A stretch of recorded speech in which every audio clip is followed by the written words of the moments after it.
Bueno, yo soy Gladys Tzul, soy maya quiché y soy de un pueblo que se llama Totonicapán.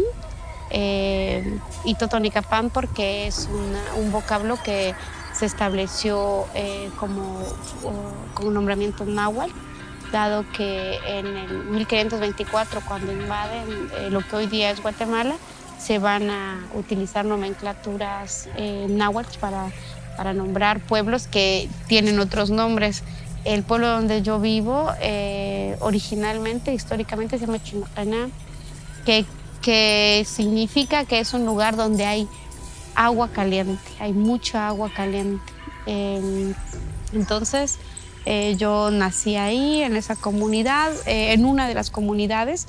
Chimacaná tiene 48 comunidades y en una de esas comunidades, un cantón, yo nací y se llama Paquín. Yo viví hasta hace unos 8 o 9 años en esa comunidad. Bueno, siempre voy, pero ya no es mi residencia permanente, aunque trato de volver todo el tiempo que pueda. Entonces yo vivo al pie de la montaña, yo crecí en la montaña y de niña yo veía estas grandes jornadas de trabajo comunitario. Eran como fiestas, por ejemplo, cuando íbamos a la reforestación a sembrar los nuevos árboles, iba mi papá, mi hermano y yo y mis primos y todas las familias nos juntábamos y era como un picnic. Nos vamos a la montaña y los niños íbamos a jugar, sí, a abrir los agujeros para sembrar, pero también como juego, digamos. Entonces es una sociedad que se construye a sí misma, que se gobierna a sí misma, teniendo formas de trabajo comunitario como una de las principales vías de socialización y de producción de la riqueza concreta. En las comunidades indígenas, la tierra comunal es el piso de riqueza concreta. Hay distintas interpretaciones sobre riqueza y acumulación, y desde la teoría política comunal pues pensamos la propiedad comunal como la fuente de riqueza concreta. Y en estas comunidades pues la forma de socialización es comunal, el agua es un ojo de agua comunitario, los caminos también se construyen comunitariamente. Tal vez estas experiencias históricas de organización están presentes también aquí en la Argentina, probablemente en el norte. Cuando uno va teorizando este tipo de formas políticas, van a aparecer y a dialogar con estructuras históricas políticas en estados tan diferentes como el argentino. Bueno, este título, La forma comunal de la política, hay que darle su crédito, aparece, y yo lo retomo, de los textos de Raquel Gutiérrez Aguilar, que fue mi profesora de tesis y aparte es una gran amiga, y varios de sus textos pues han sido importantes para también dialogar y dar contenido a una reflexión mucho más amplia de la política comunitaria. Me encuentro con un texto de ella que es relativamente viejo, que me parece que es de principios del 2000, digamos, viejo en términos bibliográficos. Y se llamó así, La forma comunal y la forma liberal de la política. Así se llama el artículo de ella. Y le sirve para pensar las estructuras comunales existentes en ese momento en Bolivia. Y plantean ese texto va a plantear una discusión en términos de autoridad, en términos de decisión y en términos de producción de sujetos, y en contraste con la forma liberal de la política, que en ese momento va a ser pues, la democracia. Ella va a distinguir entre el hecho de que la política liberal, pensada desde estructuras estatales, va a tener planes de operación, estos denominados planes estratégicos, ¿no? Que plantean un problema, plantean una decisión y hacen después un marco lógico de cómo se van a resolver esas situaciones. A diferencia del mundo comunal, donde no hay una agenda previa, sino la agenda se va construyendo en los procesos asamblearios. Esa es una de las diferenciaciones entre esta forma comunal de la política. Y también ella está pensando cómo en el momento de las elecciones vas, votas por esta persona, lo eliges y en ese momento parece como si hipotecaras tu decisión entregándosela a un tercero. En las estructuras comunales, el nombramiento de una nueva autoridad no te despoja a ti, ni tú hipotecas tu voluntad en esa persona que va a ser dirigente, pues ese dirigente está permanentemente dinamizando todas las decisiones o la mayoría de las decisiones que se toman en el mundo asambleario. Entonces hay una capacidad de sujeción de las autoridades. Ese texto me va a permitir dar un par de pasos más y en uno de esos pasos que voy a trabajar es pensar estas formas comunales de la política, no únicamente en términos políticos, sino también en términos de trabajo, en términos de justicia y en términos de tierra. Entonces, cuando voy a empezar a trabajar sobre el trabajo, pues me va a tocar hacer distinciones sobre cuál es la conceptualización del trabajo y cómo se producen las formas de trabajo en sociedades indígenas. Hay valor de cambio, la gente va a trabajar como agricultor, como comerciante, como profesional, como electricista, como albañil, como todas estas ocupaciones que necesitamos para producir el dinero para luego después comprar lo que se necesita o pagar la universidad. Pero también es preciso en las comunidades indígenas que en tanto haces uso de las fuentes de agua, entonces lo que te posibilita la utilización de las fuentes de agua son cumplir con cierta cantidad de jornales de trabajo comunal. Recientemente yo trabajo en una comunidad que se llama San Pablo, San Marcos, y en ese pueblo todo se hizo con trabajo comunal, la luz, el camino, el agua, la escuela. De tal manera que cuando una persona hace una nueva unidad de reproducción y tienen un nuevo niño y el niño ya está en edad de ir a la escuela, se tiene que ir a inscribir. Se inscribe, pero también tiene que hacer determinados jornales que antes no había hecho porque todavía no tenía hijos, pero va a tener disfrute de la escuela. Si bien la escuela está reconocida por el Estado, las aulas, los escritorios y el cuidado de los enseres son a partir de trabajo comunal. En las asambleas se nombra a personajes que se llaman escolares, 2 o 3 personas que todo el año limpian la escuela, apoyan a los profesores, se encargan de ver la refacción. Se construyeron cocinas, por ejemplo, en las escuelas, y esas escuelas se construyeron también con trabajo comunal. Entonces, una persona que va a ingresar a su hijo a esa escuela tiene que ponerse al día de todo aquel esfuerzo concreto que posibilitó que ahora solo inscriba a su hijo. Es que el Estado no está construyendo ni mejorando escuelas o salones escolares. Los salones escolares se construyeron vía el trabajo comunal. Entonces el trabajo comunal no es solo resistencia, es la columna vertebral que posibilita la existencia de las comunidades. De hecho, todo esto que mediáticamente se dice como la resistencia contra los proyectos extractivos, cuando uno va examinando lo que hay son una serie de jornales de trabajo para resistir al proyecto extractivo. Digamos, no es ideológico, no es únicamente un enunciado. Escribir, por ejemplo, un acta hace también parte de formas de trabajo comunal, llamar a las asambleas, incluso ir a las asambleas hace parte también de la responsabilidad y podría ser comprendido como trabajo comunitario. En algunas comunidades, a mí me ha tocado ver que, por ejemplo, el colega que está aquí en las cámaras tuvo que venir a hacer este trabajo de filmarnos y no estuvo en una asamblea. Entonces está apuntado que él debe 4 días de asamblea y entonces hay una interpretación ética de cómo y por qué él no está en la asamblea. ¿Acaso no le interesa el problema del agua? Pero sí bien que toma el agua. Entonces se tiene que poner al día o mandar sus justificaciones de que por qué no, o decir, bueno, yo tengo que estar en este proceso de grabación, pero en vez de mí voy a mandar a mi hijo para que escuche todo y para que me informe. Entonces hay una serie de entradas para la comprensión del trabajo comunal como una responsabilidad, como una obligación y también como una forma ética de existencia. Pues el trabajo comunitario es la medida moral o la medida ética de tu existencia en una comunidad. Es decir, nadie podría vivir, o sería de mucha vergüenza, que alguien viviera del trabajo de otro. O sea, yo no hago trabajo comunitario, ustedes tres sí, pero yo estoy tomando agua. Eso es de mucha vergüenza. Entonces, es compleja la existencia y una explicación, digamos, del trabajo comunal únicamente como resistencia reduciría. Es la columna vertebral que posibilita decidir sobre el bienestar y al mismo tiempo gozar de los beneficios. Lo primero es que las mujeres siempre han sido columna central y primera línea en el mundo comunitario.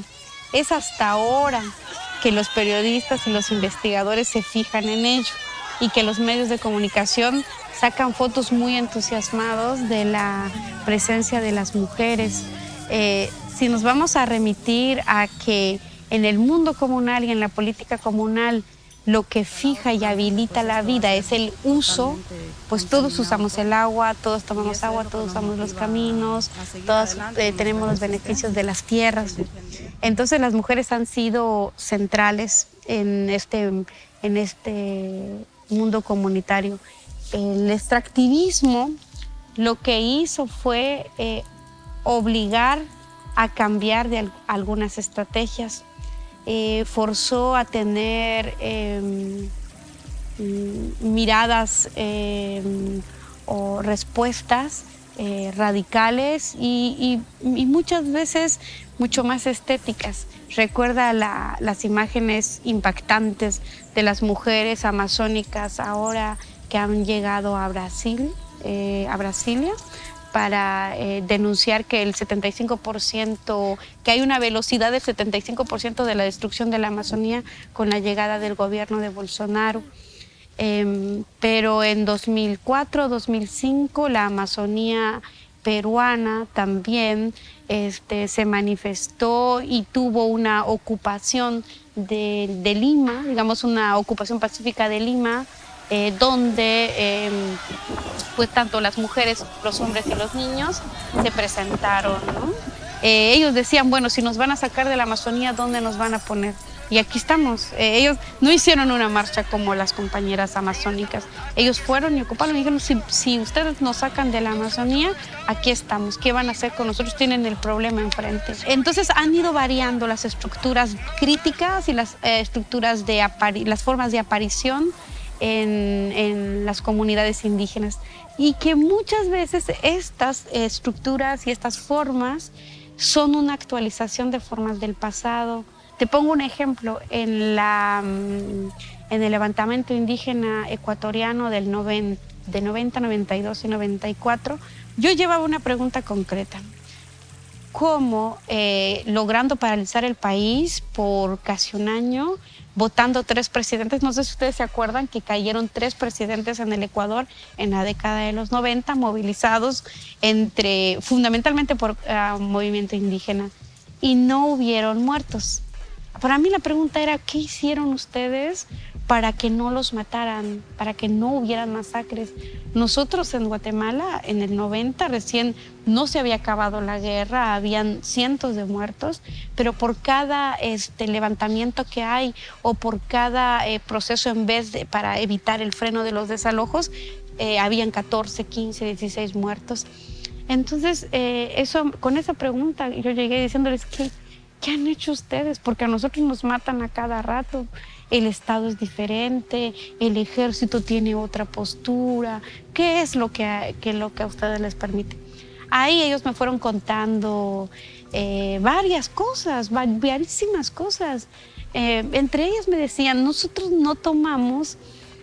vimos que en la Embajada del Perú, cuando se toma la Embajada del Japón, en Perú, ¿se acuerdan de aquella época cuando estaba tomada la Embajada de Japón? Fueron y desalojaron la Embajada del Japón en Perú, que había tomado gente también en términos de resistencia. En Guatemala, en 1980, varias comunidades tomaron la Embajada de España para pedir y negociar que no dejaban la Embajada de España hasta que el ejército se fuera de las comunidades. Y el ejército guatemalteco lo que hizo fue bombardear la Embajada de España y murieron quemados como 200 personas, incluso casi el embajador quedó con marcas de quemadura de por vida, pero lo lograron rescatar. Y ellos decían, nosotros vimos eso, vimos que ya les pasó eso a las comunidades y a las luchas indígenas en otros lados. Entonces nosotros decidimos, si vamos a tomar algo, tenemos que tomar algo donde el ejército no se anime a disparar y donde la gente que mire las noticias se impacte. Y entonces, ¿qué deciden hacer? Toman la iglesia de Santo Domingo. Ellos van, piden una misa, entran como tal, van, piden una misa, ya hay como 300, 400 personas y le dicen al cura, esta iglesia está tomada. Eso claramente creó una novedad, una iglesia tomada por comunitarios que pagaron una misa, que esa misa era lo que permitía, digamos, como seña a otras comunidades. Ya empezó el levantamiento porque ya se tomó la iglesia y ya se hizo la misa. Porque las comunidades también son evangélicas, son católicas. Y eso blindó el hecho de que no se metiera la policía a desalojarlos con violencia, ni el ejército entrara también con violencia.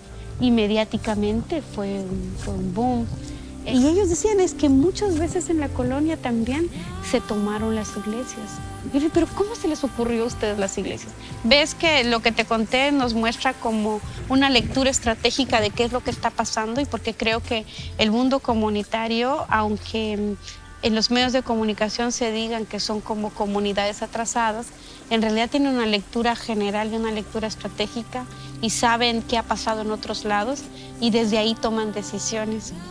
Ellos decían que tenían confrontación con cierto mundo de izquierda que no comprendió qué es lo que se estaba haciendo, pero digamos, se tragó sus palabras, se maravilló cuando se da cuenta de la efectividad que hay en estas tomas que van a realizar en los años 90 y en los años 94. Ellos tenían una consigna que fue muy poderosa, así como el zapatismo produjo muchas consignas y muchas metáforas que pueden servir para inspirar a otros pueblos. Ellos tenían una consigna muy importante que al interior del mundo indígena latinoamericano sigue teniendo vigencia. Ellos decían 1992 ni una hacienda más en el Ecuador. Era el 90 y su horizonte era que para el 92, que era el 5º centenario de la invasión colonial, las haciendas se acabaron. Entonces, era una fórmula bastante, no solo estratégica, sino muy inspiradora. Esos ejemplos, estas estructuras políticas que fueron efectivas, se están recomponiendo y se están actualizando en el mundo del extractivismo para ver que las estrategias que parecen más contradictorias son las que van a tener posibilidades de perdurabilidad. Y porque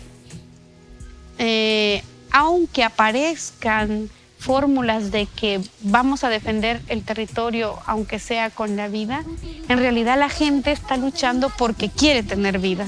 Fundamentalmente la gente defiende la tierra porque quiere guardar la vida.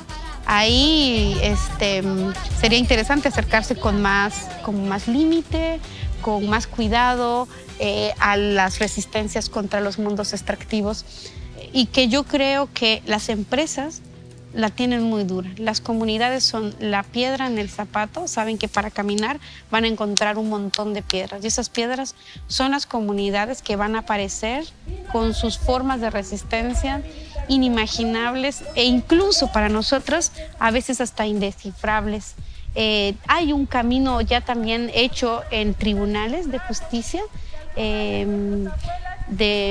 denunciando, por ejemplo, ilegalidad de las empresas, pues en el momento en que se instalan en tierras comunales, eso se constituye en una ilegalidad, por lo menos en Guatemala, en el artículo 66, que es de la Constitución de 1981, reconoce la existencia de tierras comunales. Entonces, el Estado, la Constitución, ha sido violada en el momento en que se viola el artículo 66, cuando se entrega licencias de exploración sobre tierras que no son propiedad nacional, sino que son propiedad comunitaria o propiedad de los pueblos. En Guatemala hay varios abogados que dicen, nosotros no somos abogados indígenas, somos indígenas que también somos abogados. Entonces hay una comprensión de esta resistencia de larga data, de política comunal y de la capacidad de torcer el derecho desde el mismo derecho con una perspectiva indígena. Las mujeres han aparecido, como decía en un principio, y llama la atención por su aparecimiento estético, disruptivo, y aparecen también, digamos, con llamados al cuidado del espíritu, como las colegas brasileñas, y también que es indisociable cuerpo y territorio, como lo plantea Lorena Cabnal, porque justamente se supo que en la guerra guatemalteca, para poder empezar a ejecutar las masacres, primero tuvieron que haber sometido a las mujeres. Y bueno, en ese sentido el argumento de Silvia Federici es pues central para la comprensión de la confrontación entre comunidad y capital. Creo que estamos en un momento en Latinoamérica, en la Via Yala indígena, de un proceso de expropiación de todo, de textiles, de tierras, de leñas, de aguas, de animales. Y por eso también hay una recomposición de las formas comunales de resistencia.